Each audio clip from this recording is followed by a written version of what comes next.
सगळ्यात पहिलं एक्सपेक्टेशन काय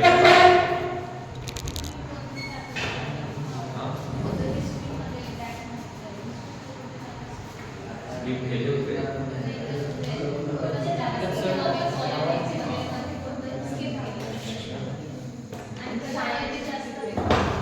सायन्सचे पेपर अजून याच्या पहिले काहीच नाही.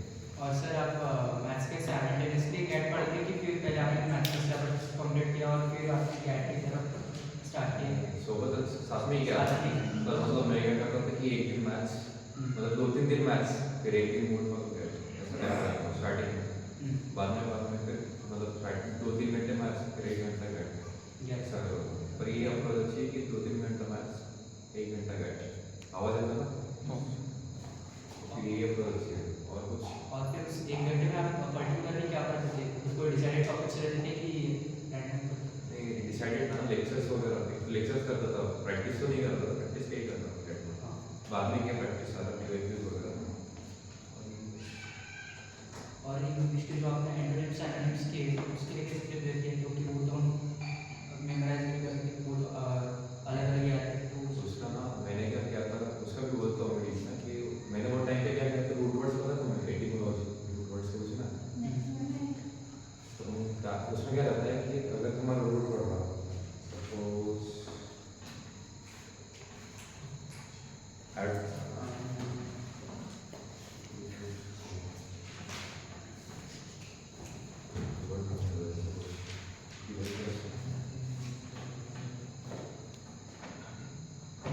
वर्ड्स को ब्रेक करना रहता है ना कि एक पार्ट का मीनिंग अलग रहता है एक पार्ट का अलग मीनिंग रहता है हाँ तो वो रहता है एटिमोलॉजी सबको पता है एग्जाम्पल भी पता है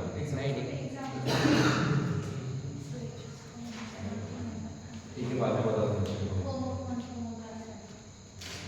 टाइप ऑफ क्लास पर उसको ढूंढना पड़ेगा तो सबसे पहले स्ट्रैटेजी होता था सारे मतलब मेरा ऐसे डिसाइडेड नहीं था कि मैथ्स में जैसे बोला ना कि A1 ये चैप्टर के लिए वगैरह सब डिसाइडेड नहीं था रैंडमली चल रहा था थोड़ी निगेटिव अप्रोच है और मतलब मुझे इंटरेस्ट नहीं था गेट करने इसलिए मैंने जैसे किया पर बाद में रिग्रेट हुआ कि टाइम से पढ़ लेते तो गेट में भी अच्छा आता फर्स्ट अटेम्प्ट में कम मार्क्स था ट्वेल्थ वाले तो मेरा रहेगा 11-12 का ज़्यादा सिलेबस आया साइंस सेक्शन में पहले ऐसा था कि NCERT आती थी सितंबर अटेम्प्ट और अप्रैल अटेम्प्ट बस मतलब 9-10 की आती थी अभी वैसा नहीं है अप्रैल में यूजली तुम्हें 11-12 का आता 11-12 में कैसे देखो फोटो के इलेक्ट्रिक इफेक्ट रहा तो एक तो डेफिनेशन वगैरह पूछेंगे मेन कंसेप्ट जो रहेगी जो NCERT में दिखाई दे रहेगी एक तो वो पूछेंगे या फिर उसके application photo electric effect as an example बोल रहा हूँ वैसे टाइप का रहेगा पर इतना टफ नहीं रहता तुम बोर्ड्स का कर रहे हो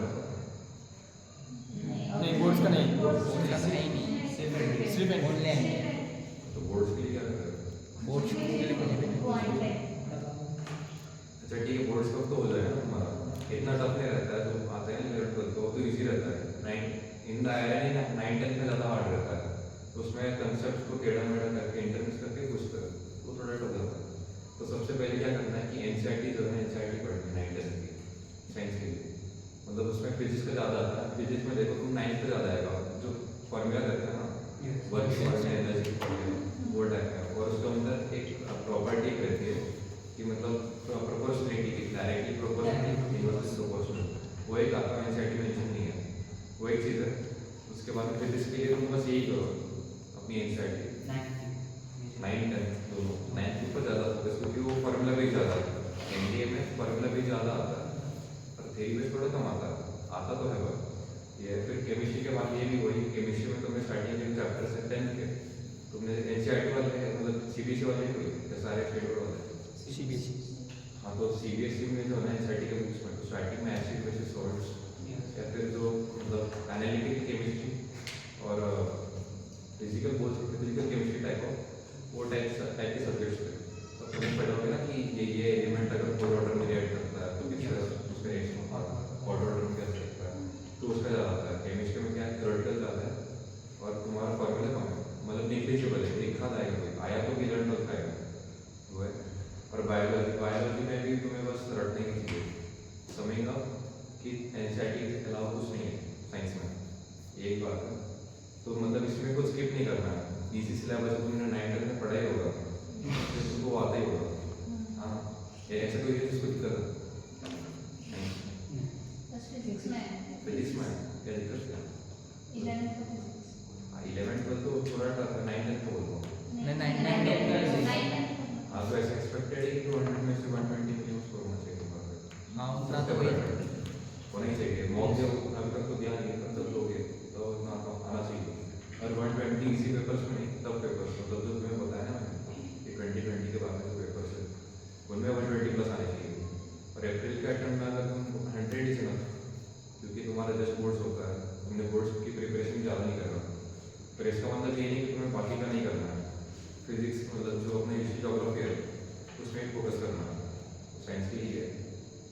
बाद में फिर हिस्ट्री में देखो प्रायोरिटी सेट करो, हिस्ट्री बहुत बड़ा सिलेबस है, बहुत ज़्यादा, मतलब तुम अभी भी स्टार्ट करोगे ना सितंबर तक होगा नहीं, क्योंकि बुक्स इतनी है, लूसेंट लोगे, उसके बाद में एंशिएंट की अलग आती है, मेडिवल की अलग, मॉडर्न की अलग, मॉडर्न के बाद में भी इंडिया पर 1947 अलग अलग बुक्स आते हैं, और ऊपर से एनसीईआरटी भी पढ़ती है, तो बहुत फास्ट है। प्रायोरिटी क्या है? मॉडर्न हिस्ट्री सबसे पहले, मॉडर्न हिस्ट्री में भी देखो भाई क्या होता है, फ्रीडम स्ट्रगल एक टॉपिक है। फ्रीडम स्ट्रगल मतलब जैसे बिरसा मुंडा का जो मूवमेंट्स है वो टाइप के मूवमेंट्स, बाद में फिर जो अंडर पॉलिटिकल अंडर हुए इंडियन नेशनल कांग्रेस के ऊपर ज़्यादा आता है वो टाइप के, बाद में फिर एक 1857 का मेजर पॉइंट है, 1857 वो एक इम्पॉर्टेंट पॉइंट है, क्योंकि उसमें पार्ट ऑफ मीडियल हिस्ट्री और मॉडर्न हिस्ट्री को मिक्स आता है, मराठा एम्पायर वगैरह मिक्स करके पता है ना, तो वो होता है। और मेकिंग ऑफ इंडिया में क्या आता है तो मतलब हिस्टोरिकल और पॉलिटिकल जो इवेंट्स को कंसिडर करके बनाया गया ना, तो जैसे साइमन्स कमीशन ये एक टाइप का हो गया, तो फिर गवर्नमेंट ऑफ इंडिया एक्ट काफ़ी आया ना, 1858 हाँ 10-10 साल के पीरियड में 20 साल के पीरियड में कुछ आते हैं ना, तो वो एक इम्पोर्टेंट पार्ट है। तो ये सारे जो एक्ट्स है ये सब आता है, ये हिस्ट्री के अंदर है, वो पढ़ना कैसे वही पता हो। फिर एंशिएंट दूसरा प्रायोरिटी होना चाहिए, एंशिएंट में भी क्या है सबसे ज़्यादा आया तो इंडस वैली सिविलाइजेशन, तुम्हारा हिस्ट्री हुआ सिलेबस पूरा हो गया ना, मॉडर्न मॉडर्न हिस्ट्री हो गया ना, हाँ ठीक है, वो करना इंडस वैली सिविलाइजेशन और जैनिज्म और बुद्धिज्म। एनसीईआरटी में अलग नाम रहेगा उसके लिए, नाम पता नहीं, पर यही टॉपिक से जैनिज्म और बुद्धिज्म। उसके बाद मिडिवल इंडिया में एक बहुत इंपॉर्टेंट पॉइंट है, एक भक्ति और सूफी मूवमेंट, पता है सबको? भक्ति सूफी मूवमेंट नहीं पता? भक्ति is more towards Hinduism and Sufi movement is towards more of Islam. तो ये दो टाइप के मतलब जो सेंट्स है काफ़ी, तुकाराम महाराज वगैरह, तुकाराम महाराज का भी कंटेक्ट है एनसीईआरटी, तो ये है। बाकी तो उसके अंदर ट्रैवलर्स का आया तो आता है, ट्रैवलर्स का देखो मेरे अटेम्प्ट में नहीं आया, तो तीनों अटेम्प्ट में नहीं आया, पर मेरे 3 अटेम्प्ट के पहले मतलब एनडीए 2022 के फर्स्ट सेकंड और 23 के फर्स्ट में आए थे, तीनों पेपर में आए थे ट्रैवलर्स का तुमने एनसीईआरटी पढ़ी है तुमने? एनसीईआरटी में तो वो पूरा world history 9th world history नहीं, वर्ल्ड हिस्ट्री नहीं, बस मेकिंग ऑफ इंडिया 11-12 की वो नहीं पढ़ी है। हाँ ठीक है, तो उसके अंदर आता है, उसको बोलता हूँ मैं। अब क्या है तो प्रिपेयर कैसे करना है, मैंने क्या किया था थोड़ा अटेम्प्ट करो कि मैंने ज़्यादा टाइम नहीं था मेरे पास, जैसे SSB दे क्या था 1 मंथ ऑफ टाइम था बस, तो मैंने बस मेकिंग ऑफ इंडिया के 2 बुक्स पढ़े थे, पार्ट 1 और पार्ट 2। तो वो एग्जैक्टली मैंने क्या पूरा नहीं पढ़ी थी, मैंने क्या किया था कि ऑनलाइन यूपीएससी की साइट से मैंने यूपीएससी की कोचिंग के साइट से मैंने क्या किया था कि उनके PDF डाउनलोड किए थे हाईलाइटेड एनसीईआरटी के, टाइम कम था तो वो बस हाईलाइटेड पॉइंट्स पढ़ के आया था, उनमें से मोस्ट ऑफ द मेरा बराबर आ गया आंसर्स। एंड ऐसा था कि मतलब मेरे जो मतलब एक बेंचमार्क सेट करो कि एनडीए 2023 का सेकेंड अटेम्प्ट है, इसके पहले क्या था सारे मेरे जनरलाइज क्वेश्चन आते थे, मतलब जो करंट में चालू हुए उसके हिसाब से जो इश्यू ऑफ कंटेक्स्ट है, अगर करंट अफेयर्स में कुछ सपोज कि कोई बिल पास किया होगा जिसका पॉलिटिकल या फिर कोई हिस्टोरिकल एस्पेक्ट होगा, एक तुम्हें याद है कि मतलब चोला डायनेस्टी का पार्लियामेंट बना था, तब चोला डायनेस्टी का कुछ तो भी सिंबल था, मुझे याद नहीं, तो उसको कुछ तो सिंबल था वो पार्लियामेंट में अटैच किया था, तो फिर उसका चोला डायनेस्टी के साथ कनेक्शन था, उस चोला डायनेस्टी और उसके ऊपर कंटेक्स्ट जो है उसके ऊपर क्वेश्चन आता था, याद नहीं मुझे क्या बोलते हैं मेरी कोई लोग तो है तो फिर ऐसे में फिक्स करके आते हैं। अभी क्या आ रहा है कि सारे एनसीईआरटी बेस्ड, मतलब वो टाइम पे मैंने गलती एनसीईआरटी पढ़ी नहीं, वो गलती आपने नहीं करनी, एनसीईआरटी पढ़नी है। और पढ़नी कैसे, जैसे बताया मैंने कि एक तो अगर तुम्हें टाइम कम होगा, मतलब अगर किसी को लगता है कि मैथ्स में ज़्यादा फोकस करना है या फिर बाकी के जो टॉपिक्स है उसमें फोकस करना है, तो बस हाईलाइटेड पढ़ो, हो जाएगा। अगर जिसको मैथ्स हो गया, बाकी के इसके लिए भी टाइम चाहिए, मतलब टाइम ज़्यादा जरूरत देने की ज़रूरत नहीं है, तो फिर वो पूरा पढ़ लो। एट द लास्ट तुम्हें ही फायदे करेगा, क्योंकि मेरिट में अंदर होना हुआ उसको और ज़्यादा चाहिए। मैं तो बोलूँगा तुम्हारा 300 मिनिमम होना चाहिए गेट के लिए। अगर कोई एवरेज लेवल, मतलब या फिर प्रिपरेशन बहुत एवरेज लेवल है, अगर कोई ज़्यादा देर दे रहा है गेट के लिए तो उसका 350 प्लस 400 के आसपास आना चाहिए उसको, तो मैथ में वो फॉर्मल होना उसका। तो इसी के लिए हिस्ट्री में किसी को कोई जॉब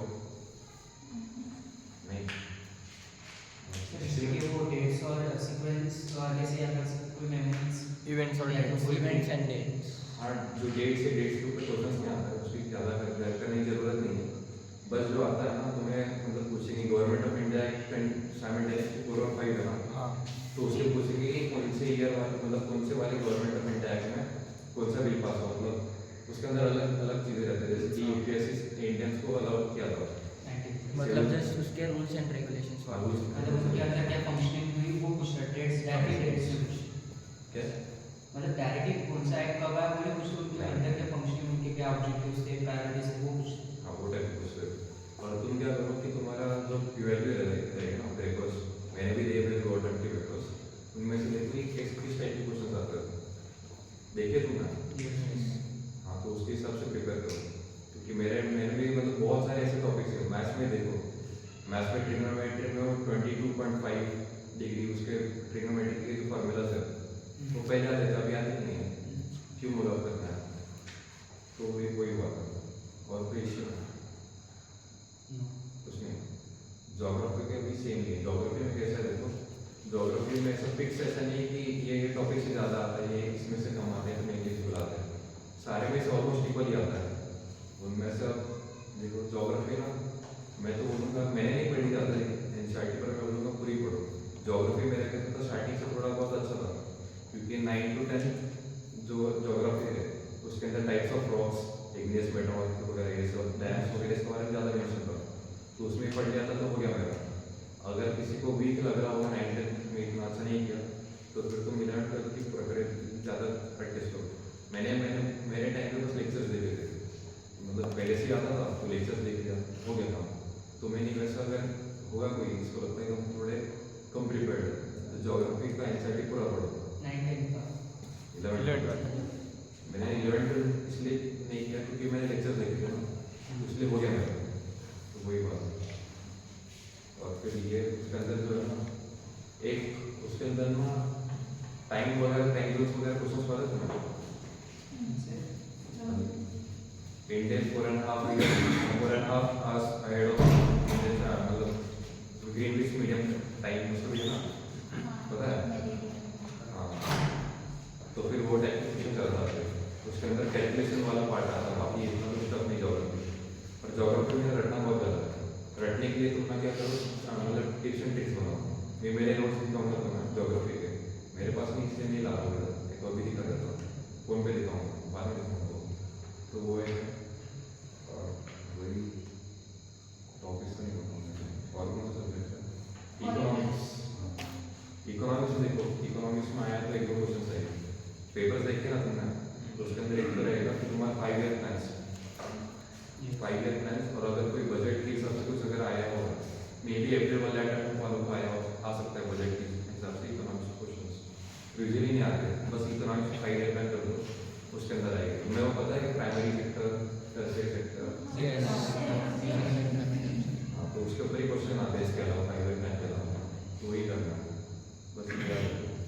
और मतलब करंट इवेंट्स के ऊपर भी करने के लिए बोलते हैं, तुम न्यूज़पेपर पढ़ोगे उसके अंदर इकोनॉमिक्स का सेपरेट एक पेज रहता है, तो वो भी करने के लिए बोलते हैं, पर वो बहुत हाई लेवल हो गया, उसको अगर सीरियस लेना होगा या फिर कोई ऐसा होगा जिसने सब बाकी का सब्जेक्ट पूरा कर लिया तो उसको भी करने की जरूरत है। अब तुम्हारे पास टाइम कम है, मैथ्स भी करना है, तो फिर तुम्हें प्रायोरिटी के हिसाब से करना है, यही है।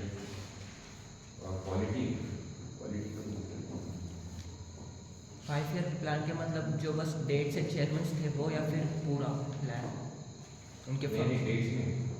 अब तुम क्या करो कि वही यूपीएससी की तुम कोचिंग कॉलेज में दो या फिर टेलीग्राम के तुम्हारे को एक्सेस नो यहाँ पे कर सकते हैं। यहाँ पर नहीं कर रहे। रिक्वेस्ट किया तो हो सकता है, हो जाएगा। अच्छा ठीक है, तो फिर उसके ऊपर मैं तुम्हें भेज दूंगा या फिर तुम खुद से ढूंढ लेना यूपीएससी की कोई कोचिंग, तो उसके अंदर हर एक सब्जेक्ट का अलग अलग रहता है वहाँ पे।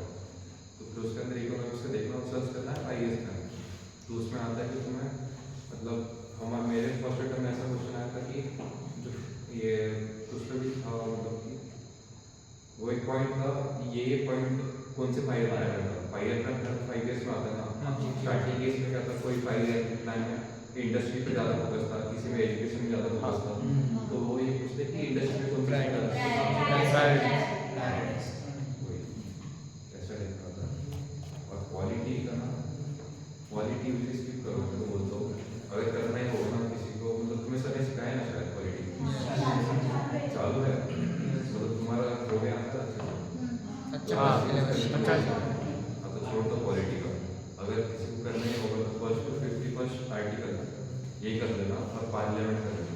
2 टॉपिक होते हैं, पता नहीं पता है आपको, वही कर लेना बस, इसके अलावा कुछ नहीं।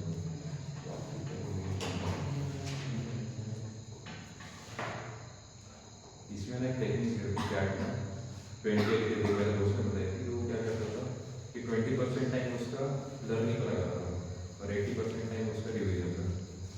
तो उसका मतलब कैट ऐसे टॉपिक है, मैंने जैसे बोला ना कि मैथ में प्रैक्टिस ज़्यादा लगती है, जैसे कैट में रिविजन ज़्यादा लगती है, क्योंकि मोस्ट ऑफ द थिंग्स में मगअप करना पड़ता है, एनसीईआरटी पढ़ना है, ये पढ़ना है, नोट्स वगैरह 11 12 सिलेबस 9 10 सिलेबस। तो उसमें वही चीज़ रहती है, रटना ज़्यादा है, ज़्यादा उतनी ज़्यादा रिविजन उतना ज़्यादा दिमाग में बैठते रहेगा सब चीज़ें। ठीक है, अब इंग्लिश पे आते हैं।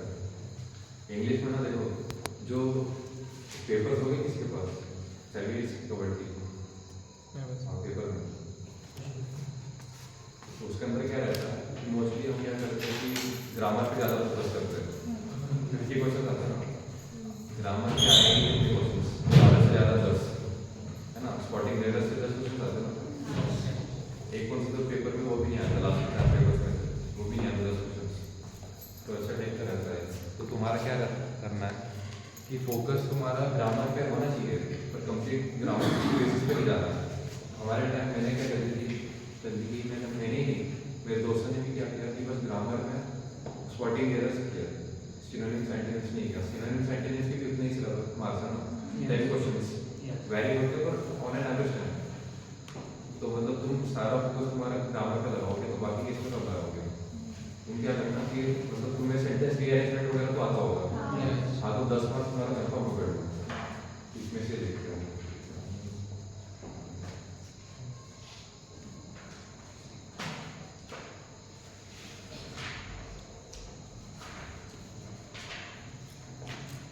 लेटेस्ट वाले दोनों से होते हैं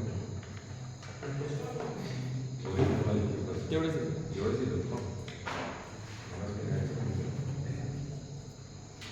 ये सर वो सब सितंबर के बाद 24 का सितंबर का टाइम गैट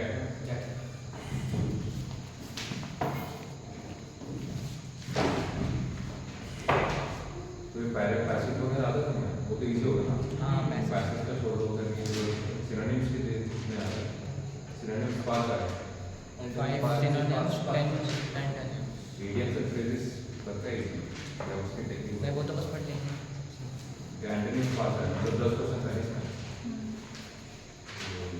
अब तुम्हारा पैराग्राफ के पास इसको बैठ लो, सेंटेंस रीअरेंजमेंट के तो PQRS SPQR उसके तो 5 क्वेश्चन, मतलब कितने मार्क्स, 40 मार्क्स, 40 मार्क्स इसको बैठ लो, 200 में 40 निकलो 160 का गेम है। तो 160 में कैसा है कि 10 जो तुम्हारा एक तो पहले एरर्स पे आएंगे, एरर्स तुम्हें लिखित नाम सिखाते हैं, अभी नहीं करना। अभी नहीं सिखाने वाले लिखित नाम। बोले इंग्लिश तो होगा बट मैथ्स का पहले प्रायोरिटी है, फिर जब अटेम्प्ट Maths का पास में नहीं तो नहीं करोगे। लिखित नाम सिखाएंगे, हाँ, इंग्लिश भी नहीं करना। तो लिखित नाम बहुत अच्छे से सिखाएंगे, हमें भी लिखित नाम ही सिखाता। वो क्या करेंगे, तुम्हारा जो पाथफाइंडर है, पाथफाइंडर में जो ग्रामर्स के पॉइंट्स है, मतलब वहाँ पे पॉइंट वाइज दिया है और हर एक जो रूल है, रूल के नीचे फिर उसका एग्जाम्पल बस वही पढ़ लेना, उसमें सो जाता है। मेरे मतलब सारे बराबर नहीं आते, पर 10 में से 7 8 9 ऐसे बराबर आते हैं स्पॉटिंग एरर्स में। तो ये स्पॉटिंग एरर्स का यही करना है, पाथफाइंडर से सिनॉप्सिस से पढ़ना है। बाद में फिर सेंटेंस कंप्लीशन तो है ना, कि मतलब देखो यहाँ पे एग्जाम्पल है, e past option a with a few moments, option b for a few moments, option c by a few moments और d into a few moments. तो ये ग्रामर से रिलेटेड है, मतलब एरर्स करोगे तो ये भी कवर हो जाएगा, मतलब वही चीज़ करनी है। ईडीएम्स एंड फ्रेजेस में क्या करना है, मतलब मैं के मान की स्टार्ट कर रहा हूँ, इसमें क्या करना है कि अगर तुम्हें 4 ऑप्शन है, तो एग्जाम्पल लेते हैं, ये इसमें तो पॉइंट है, इसमें पता नहीं है, पढ़ा है तुमने पेपर है, इसका आंसर बताओ। एक रेड लेटर टेबल एक ईडीएम है, उसका मीनिंग क्या लगता है, निगेटिव सेंस में रहेगा फिर पॉजिटिव सेंस में? Red letter take, red letter negative negative sense ना, पॉजिटिव सेंस, इसका मीनिंग है a very good friend, opposite है ना। तो क्या रहेगा, हर एक जो रहता है ना ईडीएम वाले क्वेश्चन में 2 ऑप्शन ऐसे रहेंगे जो कंप्लीटली ऐसा इलॉजिकल लगेंगे, मतलब आउट ऑफ कंटेक्स्ट लगेगी उससे, और 2 ऑप्शन ऐसे रहेंगे जो एकदम कंप्लीटली से सूट होता है।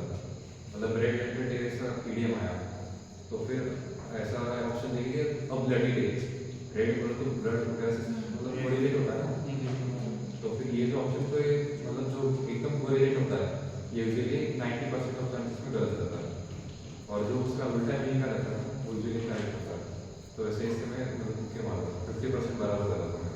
मतलब उसका मीनिंग अगर पॉजिटिव निकल रहा है तो वो आंसर में नेगेटिव ही आएगा, आंसर नेगेटिव सेंस में आएगा।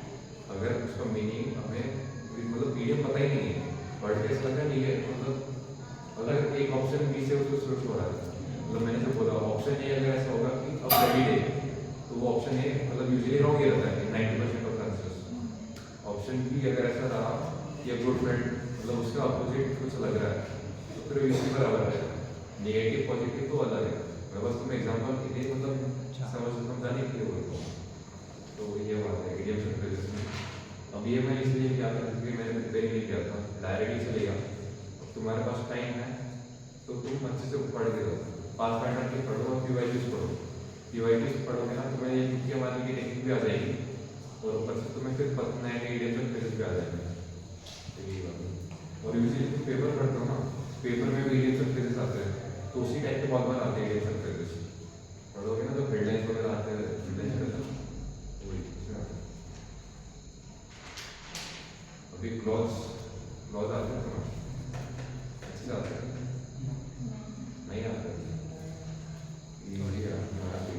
इसमें थोड़ा थोड़ा अगर एक दो चीज़ें गलत होती तो भी ठीक है, पर इतनी इंपॉर्टेंट नहीं है। क्लॉज आया तो एक अटेम्प्ट में आता है, मेरे टाइम पे नहीं आया था, बाद में आया था, सेकेंड अटेम्प्ट में आया था। और अभी एंटोनिम्स और सिनोनिम्स सबसे इम्पोर्टेंट, क्योंकि रटना पड़ता है ना थोड़ा। तो इसमें क्या करना है, सबसे पहले पीवाईक्यू सारे रट लेना है।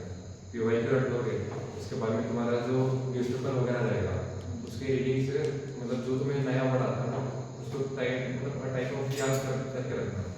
अगर एग्जांपल आया कि सपोज एस्टोनिशिंग एक वर्ड है, एस्टोनिशिंग का मतलब मीनिंग है इनक्रेडिबल, तो डे टू डे लाइफ में तुम लेक्चर वगैरह देते हो तो उसके अंदर यूज़ कर देना एस्टोनिशिंग। वो एस्टोनिशिंग वर्ड मैंने मेरे टाइम पे मैंने किसी चीज़ पे मतलब एग्जांपल भी यूज़ कर दिया था, तो मुझे अभी तक याद है। जितना तुम अगर किसी सेंटेंस को कोरिलेट करके मतलब किसी सेंटेंस बनाओगे, याद रहने के चांसेस ज़्यादा रहते हैं। तो इस टाइप से सेंटेंस ले जाना है। पहली बात पीवाईक्यूज पूरा रट लेना है, यूजुअली उसमें से आते हैं, काफ़ी रिपीट भी होते हैं। और अगर तुम्हारे पास इससे भी ज़्यादा टाइम रहता है तो क्या करना है कि जो तुम्हारे लेटेस्ट 5 पिछले 5 साल के पेपर्स है तो उसमें से हर एक ऑप्शन और वर्ड मतलब जो क्वेश्चन वाला वर्ड है और सारे ऑप्शंस उनके सिनोनिम्स निकाल के रखना है। वहाँ पे पेपर रहेगा ना, यहाँ पे इधर जगह ये ऑप्शन है, इसके बाद तो यहाँ पे उसके सारे सिनोनिम्स लिख देना है। यूजुअली क्या होता है कि मतलब 50% क्वेश्चंस रिपीट होते हैं, क्योंकि मतलब एक तो पीवाईक्यू में से आएगा, पर पीवाईक्यू में से नहीं आया तो उसकी जो ऑप्शंस रहेंगे, ऑप्शन में से ही कोई उसके सिनोनिम्स आ जाएगा वापस रिपीट होकर। तो यही टाइप का रहता है सिनोनिम्स सेंटेंस के लिए। अब इसमें टारगेट क्या रहा, 200 में से 40 मार्क्स हमारा फिक्स है। ऑन एन एवरेज मतलब रह के क्वेश्चन 30 में से 20 तो बराबर आना चाहिए ना। इफ एनीवन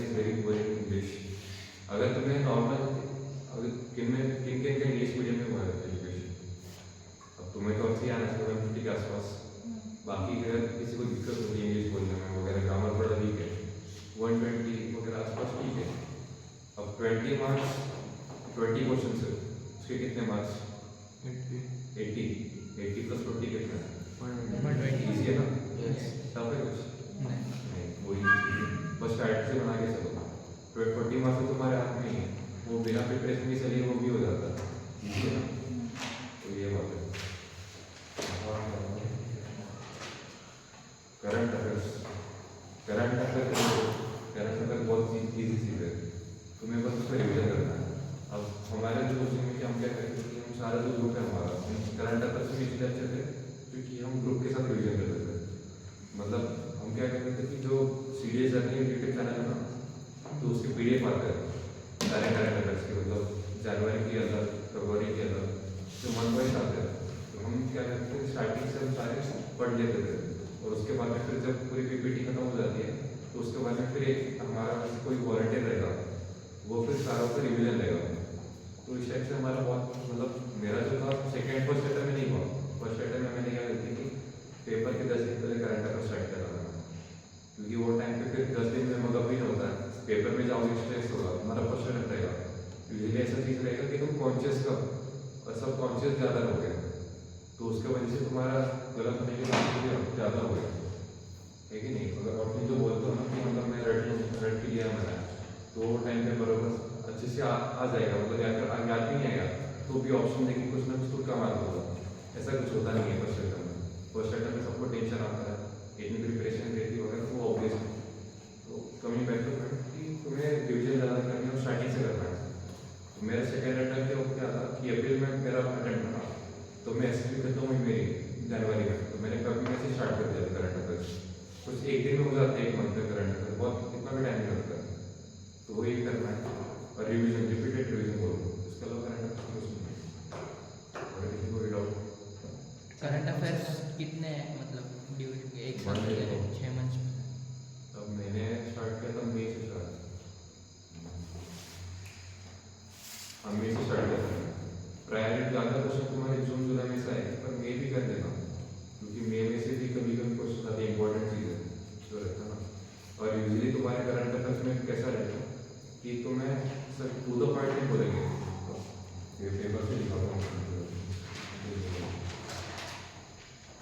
मैंने एक अटेम्प्ट किया था, उसके अंदर क्या हुआ था कि एक केस दी थी, मतलब कि imagine you are going that this place and for this purpose and suddenly there has been volcanic eruption. Option में तो 4-5 मतलब 4 कोई प्लेसेस के नाम दिए गए, तो गेस करने की कौन से ऑप्शन पे वो राइट है, मतलब बोलते हैं कहाँ पे आ रहा है, ऐसे टाइप के क्वेश्चन करते हैं। ये करता है, ये टाइप ऑफ इजी है।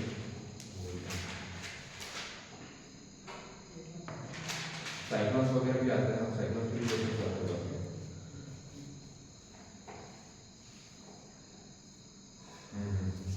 अब ये क्वेश्चन देखो, तो एक पैटर्न कौन सा टाइम था? 6 सितंबर वाला सबसे बड़ा 24। हाँ, तो वो टाइम में क्या हुआ था कि जो चाइना और इंडिया में अरुणाचल प्रदेश का जो दिहांग रिवर मतलब अपना कौन सा रिवर नहीं पता, ब्रह्मपुत्र दिहांग रिवर, उसको कोई कहीं पे सैंको बोलते हैं, सैंको है ना, सैंको तिब्बत बोलते हैं, चाइना एंड तिब्बत में बोलते हैं। और दिहांग इंडिया में आने के बाद इन सम ऑफ द पार्ट्स उसका भी, और फिर कोई तो भी पॉइंट है, उसके बाद में ब्रह्मपुत्र बनती है, तो वो एक है। तो वो टाइम पे वो चीज़ मतलब बहुत टॉपिक था, तो उसके ऊपर क्वेश्चन आया है, which are the following statement regarding even rivers is are correct. First option Tsangpo river crosses into India and the name of Dihang, second third 3 option थे, में से फिर बराबर कौन सा है, तो मैं ऑप्शन देता है कि 1 ओनली 1 एंड 2 2 एंड 3 1 2 3, तो ऐसे टाइप के क्वेश्चन आते हैं। तो ये पहले ऐसा नहीं रहता, पहले टू द पॉइंट था कि अगर ये चीज़ हुई है तो एक आप ही हुई है वगैरह। अगर G20 क्वेश्चन होगा, G20 वॉज हेड इन 2023 में इन which year, in which country, पता है कब था हुई थी G20? 23 इंडिया, वही फिर इंडिया एज ऑप्शन है, ऐसे टाइप का है, अभी थोड़ा टफ आने लगा है। मतलब रट के नहीं होगा ज़्यादा, तुम्हें समझना पड़ेगा प्लस रटना पड़ेगा, ये टाइप। और कोई और चाइना कौन से पेपर क्या से करने कर दिए मतलब चाइना और इंडिया में ब्रह्म मुहूर्त के यूट्यूब चैनल चैनल हाँ serious journey CDS journey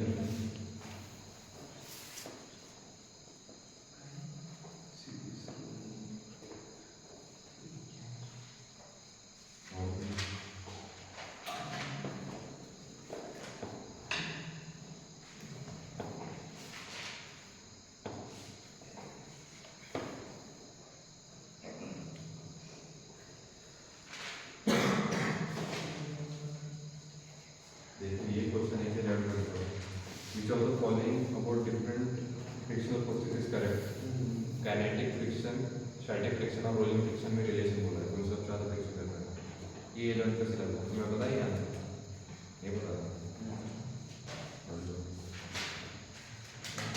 rolling सबसे कम रहता है काइनेटिक सबसे ज़्यादा रहता है काइनेटिक स्टैटिक रोलिंग कल को पता नहीं तो यही सर काइनेटिक में एनर्जी ज़्यादा होती है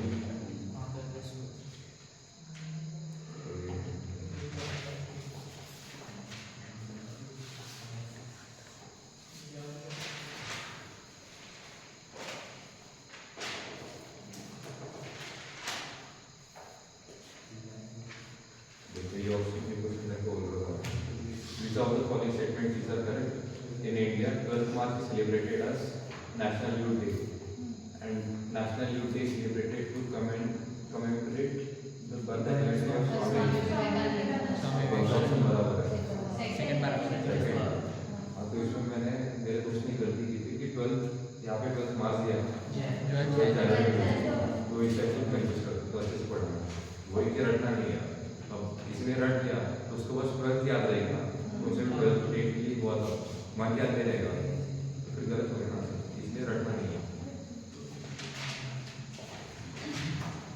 और कुछ डाउट नहीं है अभी सीधे चीज़ें मैंने बताई ना एक तो मेरे जो थर्ड टाइम अप्लाई किया है ये चीज़ें और मेरे दोस्त की शर्ट थी कि गैट में मैं अच्छा नहीं था मैथ्स में अच्छा था गैट में इतना अच्छा नहीं था इसलिए मैं मेरी इसमें जो सक्सेस हुआ वही ज़्यादा बताता हूँ दोस्त की शर्ट थी बस बाकी का डर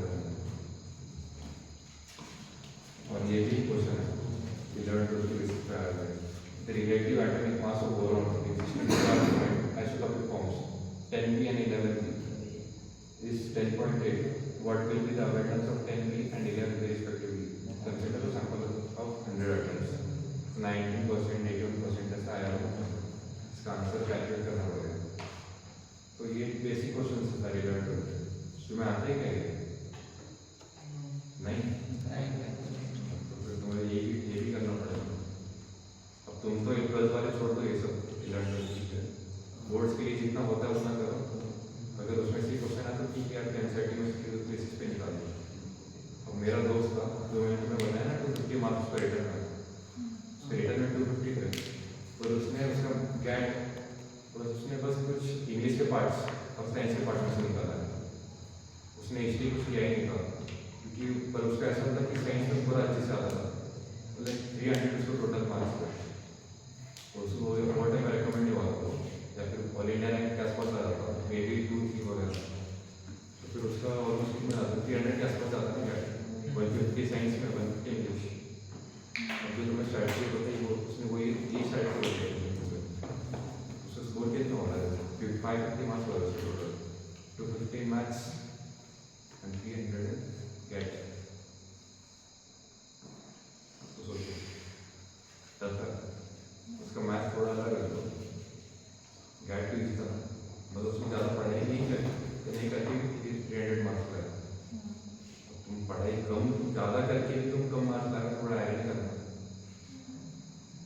अब स्ट्रैटेजी बेस्ड पढ़ाई करो ज़्यादा मार्क्स लास्ट डे की स्ट्रैटेजी क्या है लास्ट कि पूरा रिवाइज कर रहा है या मस्त चिल एकदम वो टाइम पे इतना मत सोचो वो मतलब मैंने क्या किया था कि 4-5 डेज पहले मैंने सिलेबस कंप्लीट किया था तो लास्ट के 2-3 दिन में बस रिवीजन कर रहा था ऊपर मोस्ट ऑफ तो आता ही था तो बस ऊपर से पढ़ता था अगर मतलब बुक नोट्स रखी है टॉपिक होगा सपोज रोलेट टाइप, तो रोलेट टाइप के खुद को ही मैं मतलब बोलता था कि क्या क्या चीज़ें हुई, क्या क्या हुए, शॉर्ट मार्च में क्या हुआ, कहाँ से स्टार्ट हुई, फिर गांधी जी का पॉइंट ऑफ बर्थ प्लेस क्या है, खुद को ही बोलता था मैं। वो मैं होता था, ज़्यादा नहीं रिपोर्ट है मतलब ये बात ध्यान में रखनी कि लास्ट के डेज में कुछ नया सीखना नहीं है, जो मतलब पहले से सीखा है उसे बस यूज करना है। फिजिक्स का टॉपिक बता पर्टिकुलर टॉपिक फिजिक्समध्ये कसं आहे, सायन्समध्ये सगळंच इम्पॉर्टंट आहे. असं नाही की इकडून जास्त येतं इकडून जास्त येतं, पण मी जे पाहिलं आहे नाईनच्या फिजिक्समधून जास्त गोष्टी नंतर, कारण की त्यात फॉर्म्युला जास्त आहे. टेन्थमध्ये याच्यामध्ये नाही जास्त फॉर्म्युला, टेन्थमध्ये जास्त थेरॉटिकल आहे. नाही आणि एनसीईआरटी गोष्ट खूप येतं. आता कसं आहे की ॲप्लिकेशन टाईप जास्त येतात, म्हणजे कसं आता क्वेश्चन सोपं लागतं.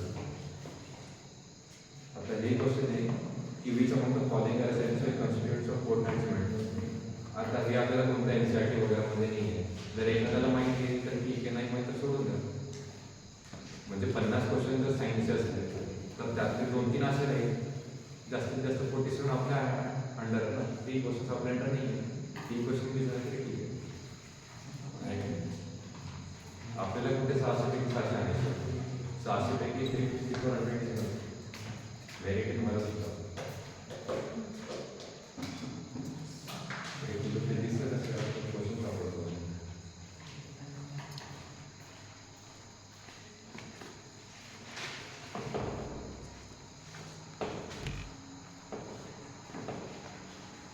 अजून एक क्वेश्चन आहे, which of the following text is community internal चंद्र कोणतीचा कमी होता. तर याच्यामध्ये हा जो क्वेश्चन आहे आन्सरमधून आलेला आहे. तो ऑप्शन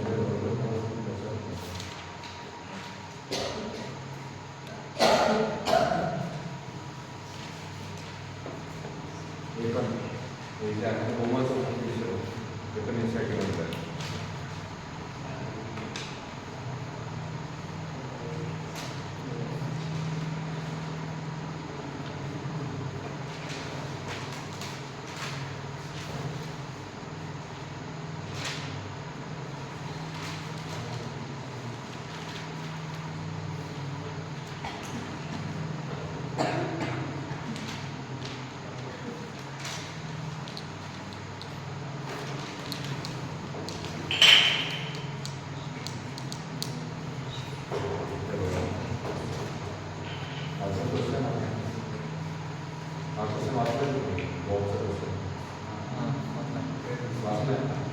ॲप्लिकेशन बेस्ड क्वेश्चन तर मग त्याच्यामध्ये म्हणजे कन्सेप्टचं नाव हे जे आहे ते सगळं तुमचं काही टॉपिक राहील सध्याचं ॲप्लिकेशन बेस्ड होती. याचा आन्सर एवढं आणि या क्वेश्चन या टाईपमध्ये की जर या बीवाल्या बॉलने बीला हिट केलं तर ही बी बॉल कुठपर्यंत जाईल. जर ऑप्शन म्हणजे आन्सर हे की बी बॉल एच अपोजिट साईडला त्याच हाईट होते, म्हणजे इलास्टिक पोझिशन इलास्टिक पोझिशन असं नाही त्या टाईपचं ॲप्लिकेशन बेस्ड होतं.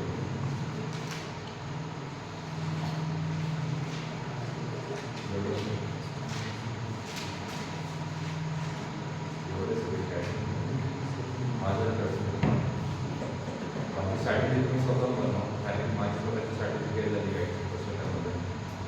नंतर मग नंतरची सर्टिफिकेट मी स्वतः कोणी रिलेट होणार नाही, ते सांगू शकतो. अजून काही साइंस के लिए बेसिक मैथ के लिए मॅथ्स पर एंडी आर अग्रवाल की भी सर नहीं आर एस का तो बहुत ईजी हो गया. मैं वो पहले तो एप्लीकेशन थी ना, अरे बाद में एप्लीकेशन बारे में वर्क नहीं करता. हाँ वही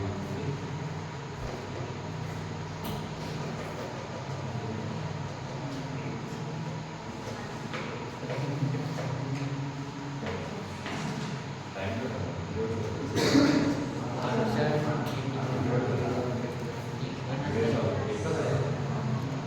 चाळीस मिनिट तो